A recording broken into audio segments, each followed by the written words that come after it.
Hello students, today we are going to start a new chapter, section 3, If. If एक poem है जिसे लिखा है रुडयार्ड किपलिंग ने। इस पोयम में एक पिता अपने बेटे को एडवाइस दे रहा है और बता रहा है कि बेटा, अगर तुम्हें लाइफ में सक्सेसफुल बनना है तो तुम्हें अपनी लाइफ में कुछ चीज़ों को याद रखनी होंगी। इस पोयम में बहुत कुछ आपको सीखने को मिलेगा, तो चलिए पढ़ते हैं। If you can keep your head when you all about are losing their and blaming it on you. पहली एडवाइस पोएट कहता है कि बेटा, तुम्हें हमेशा शांत रहना है और अपने दिमाग को हमेशा ठंडा रखना है। लोग तुम्हें बुरा भला कहेंगे, तुम पर इल्ज़ाम भी लगाएंगे क्योंकि लोग फ्रस्ट्रेशन में हैं। लोगों का दिमाग गर्म है, पर तुम्हें अपने दिमाग को शांत रख के अपना काम करते रहना है। If you can trust yourself when all men doubt you, but make allowance for their doubting too. अगली एडवाइस पोएट देता है कि जब सारी दुनिया आप पर शक हो, आप पर डाउट हो, तो फिर अपने ऊपर विश्वास रखना। लेकिन अगली लाइन में पोएट ये भी कहता है कि डाउट को कम्प्लीटली इग्नोर मत करना। फॉर एग्ज़ाम्पल, आप एक दीवार में कील ठोक रहे हो, आप ठोकते रहते हो, आपको सुबह से शाम हो जाती है, लेकिन वो कील दीवार के अंदर नहीं जाती। पर फिर भी आपके ऊपर विश्वास है कि इस कील को मैं दीवार के अंदर ठोक कर रहूँगा। तो बच्चों, ये बेवकूफ़ी है। आपको अपने ऊपर विश्वास तो रखना है, पर अगर आपको कोई दूसरा बता रहा हो तो आपको उसकी बात को कम्प्लीटली नज़रअंदाज नहीं करना है। क्या पता जो पर्सन आपके ऊपर डाउट कर रहा हो वो सही हो। If you can wait and not be tired by waiting. इस लाइन में पोएट कहता है कि तुम्हारे अंदर पेशेंस होनी चाहिए, सब्र होना चाहिए। तुम्हारे अंदर इतनी क्षमता होनी चाहिए कि तुम इंतज़ार कर सको। इंतज़ार करना बच्चों सबसे मुश्किल काम है, पर आपको इंतज़ार करना सीखना होगा और इंतज़ार करने से कभी थकना नहीं होगा। और being lie about don't deal in lies. जब आप दुनिया में रहते हो तो आपके खिलाफ बहुत सी झूठी बातें फैलाई जाती हैं, लेकिन तुम उन झूठी बातों में शामिल ना होना। लोगों को फैलाने दो, तुम्हारे खिलाफ जो भी झूठे बातें फैला रहे हैं उन्हें फैलाने दो, पर तुम लोगों की तरह मत होना और तुम किसी के खिलाफ झूठ मत फैलाना। और being hated don't give way to hating. और लोग तुमसे जलेंगे, तुमसे नफरत करेंगे, तुमसे जेलस होंगे, लेकिन बदले में तुम कभी किसी से नफरत ना करना। And yet don't look too good, not talk too wise. बच्चों, इस लाइन को आप समझो कि जब भी हमारे ग्रुप में कोई पर्सन होता है, हमारी गैदरिंग में, हमारे फ्रेंड्स में कोई एक ऐसा पर्सन ज़रूर होता है जो अपनी तारीफ़ें बहुत ज़्यादा करता है, अपने आप को सुपरवाइज़र प्रिडिक्ट करता है। तो इस लाइन में पोएट यही समझा रहा है कि ज़रूरत से ज़्यादा अपने आप को सुपीरियर मत दिखाओ। ये मत बताओ ज़रूरत से ज़्यादा कि आप बहुत समझदार हो। ऐसा मत दिखाना कि तुम दूसरों से बेहतर हो, और ना ही तुम किसी को बहुत ज़्यादा एडवाइस देना। तुम ये मत समझाना कि तुम बहुत समझदार हो और तुम्हारे पास हर प्रॉब्लम का सल्यूशन है। If you can dream and not make dreams your master.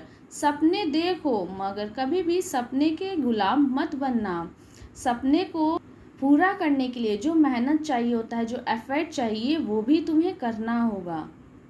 तो सिर्फ सपने ही मत देखना, सपने पूरे करने के लिए जो मेहनत चाहिए उसे भी करना। अक्सर लोग क्या करते हैं बच्चों, सपने देखते रहते हैं, पर उसे पूरा करने के लिए जो मेहनत चाहिए वो मेहनत वो नहीं करते। इसलिए सपने देखो, पर उसे पूरा करने के लिए उतनी मेहनत भी करो। If you can think and not make thoughts your aim. दूसरे लाइन में भी पोएट कहते हैं कि तुम सोचो, पर सोच समझ के फैसले लो। पर इसका मतलब ये नहीं कि आप सोचने में ही अपना पूरा टाइम वेस्ट कर दो। सोच समझ के अपने फैसले लो। अक्सर लोग सोचते रहते हैं मैं ये करूँगा वो करूँगा, पर वो कुछ नहीं करते और उनका सारा टाइम उसी में बेकार हो जाता है। इसलिए सोचो, पर सोचने में ही अपना पूरा टाइम वेस्ट मत करना। If you can meet with triumph and disaster and treat those two impostors just the same. Poet कहता है कि लाइफ में तुम हमेशा सॉरी, पोएट कहता है कि लाइफ में हमेशा न्यूट्रल बने रहो।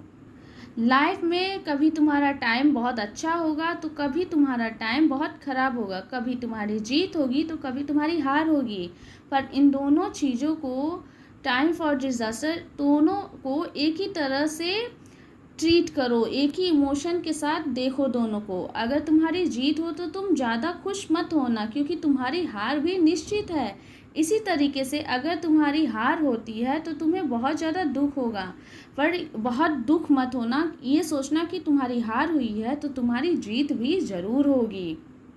अगर अच्छा वक्त है तो बुरा वक्त ज़रूर आएगा, और बुरा वक्त है तो अच्छा वक्त भी ज़रूर आएगा। इसलिए हमें हमेशा न्यूट्रल रहना चाहिए। If you can bear to hear the truth you have spoken, twisted by name to make a trap for food. Poet कहते हैं कि कई बार हम लोग कुछ कहते हैं, लेकिन जो बात हम कहते हैं उसको ट्विस्ट करके, उस बात को ट्विस्ट करके, मैनिपुलेट करके लोग बोलते हैं। तुमने कहा कुछ और उसका बना दिया कुछ, बढ़ा चढ़ा कर बोलना, और लोग इस बात को, तुम्हारी बात को मैनिपुलेट करते हैं, और अपनी फ़ायदे के लिए ये लोग ऐसा काम करते हैं। तो तुम्हारे अंदर इतना पेशेंस होना चाहिए कि तुम इस चीज़ से फ्रस्ट्रेट ना हो और इस चीज़ को सहन कर सको। और was the thing you gave your life to broken and stoop and build them up with warm out tools. यहाँ पर पोएट कहते हैं कि कुछ चीज़ें ऐसी होंगी जिसमें तुम अपनी सारा एफर्ट दे दोगे, पूरे मन लगाकर काम करोगे, लेकिन वो चीज़ कभी ना कभी टूट जाएगी, और जब वो चीज़ टूटेगी तो फिर तुम्हें दोबारा से वही एफर्ट करना होगा नए सिरे से। लेकिन जब तुम उसे नए सिरे से बनाओगे तो तुम्हारे औजार पुराने हो चुके होंगे और उनमें वो धार नहीं होगी। मैं इसे इजी लैंग्वेज में बताती हूँ। पोएट कह रहा है कि जब तुम उस काम को दोबारा करोगे तो तुम्हारे अंदर वो जुनून, वो जोश, वो ताकत नहीं होगी जो ताकत तुम्हारी पहले टाइम करने में रही होगी। जैसे आप मान लो आप किसी एग्ज़ाम की तैयारी कर रहे हैं और आप पूरी मेहनत से, पूरे कंसंट्रेशन के साथ आप उस एग्ज़ाम को देने के लिए तैयारी कर रहे हैं, पर आपका रिज़ल्ट अच्छा नहीं आया। आपने सेकेंड टाइम में भी प्रिपरेशन किया तो आपका उसमें भी रिज़ल्ट अच्छा नहीं आया, तो धीरे धीरे जो आपका जोश होगा, जो काम करने की, एग्ज़ाम को प्रिपेयर करने की जो कंसंट्रेशन होगी, जो आपका इंटरेस्ट होगा, वो धीरे धीरे कम होता जाएगा। आपका जो मन लगा रहता है पढ़ाई में, थोड़ा थोड़ा बोर होने लगेगा। तो यही यहाँ पर पोएट समझाना चाह रहा है। कई बार होता है हम कुछ काम बहुत मेहनत से करते हैं, पर एक ही पल में उस मेहनत पर सारा पानी फिर जाता है। If you can make one heap of all your winnings and risk it on one turn to pitch and toss and lose and start again at your beginnings. इस लाइन में पोएट कहते हैं कि हमारे अंदर रिस्क लेने की क्षमता होनी चाहिए। हमें लाइफ में रिस्क को लेना चाहिए, और जब आप रिस्क लेते हो तो जाहिर है कि आपके हारने की पॉसिबिलिटी बन जाती है। तो अगर आपने रिस्क लिया और रिस्क लेने के बाद आप हार गए तो आपके अंदर इतनी ताकत होनी चाहिए कि उस हार को आप सहन कर सको और फिर से दोबारा से खड़े होकर कोशिश कर सको। And never breathe a word about your loss. और आपकी जो हार हुई है, आप रिस्क लिए हैं, आपकी हार अगर हो गई तो उस हार की जिक्र मत करना। अपनी हार के बारे में बार बार मत सोचना, और ना ही अपने हार के बारे में किसी को बताना, क्योंकि जब हम अपने हार को बार बार सोचते हैं तो वो हमें डीमोटिवेट करती है, जिसकी वजह से हम होपलेस हो जाते हैं और नई शुरुआत करने के लिए हिचकिचाते हैं। If you can force your heart and never ends new to serve your turn long after they are gone.